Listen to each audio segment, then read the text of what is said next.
Önümüzün için duacıdır. Allah Teala şehitlerin ailelerinin sərfədir. Allah Teala bize nasip eləsin ki, şehit ailelerini gedək sevindirək inşallah. Allah Teala bizi koruyur. Sərhəd boyu bizi gözləyirlər. Sərhəd boyu bizi koruyurlar.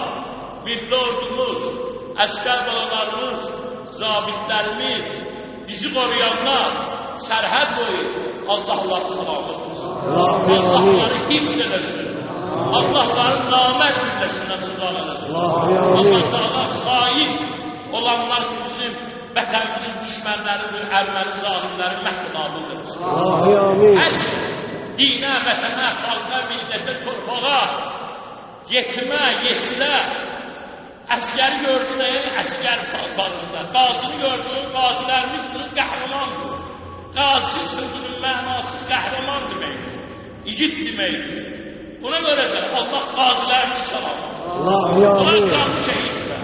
Ya şehid ol, ya qazi ol.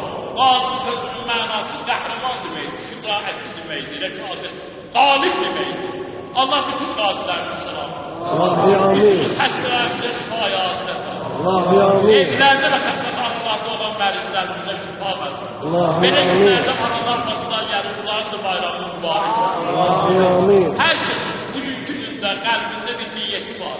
Filan gecə dua eləsəydi yaxşı olardı. Filan sözü görə idiyyə demədilər. Bunlar hansı niyyətdir? O daxildə olan niyyətlərimizi məramını xeyr eləsin.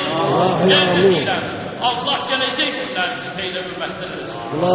Belə hər kəsin qəlbi bir niyyət hissə namə-i əmalımızda olan günahları Allah tələb etsin. Allah bu gündə bizim də sizin ibadətlərimizi dərəcəyə qəbul edir. Allah bu gündə bizi də sizi də hamımızı bağışlasın. Allah bu cəm şüarında iştirak edirlər.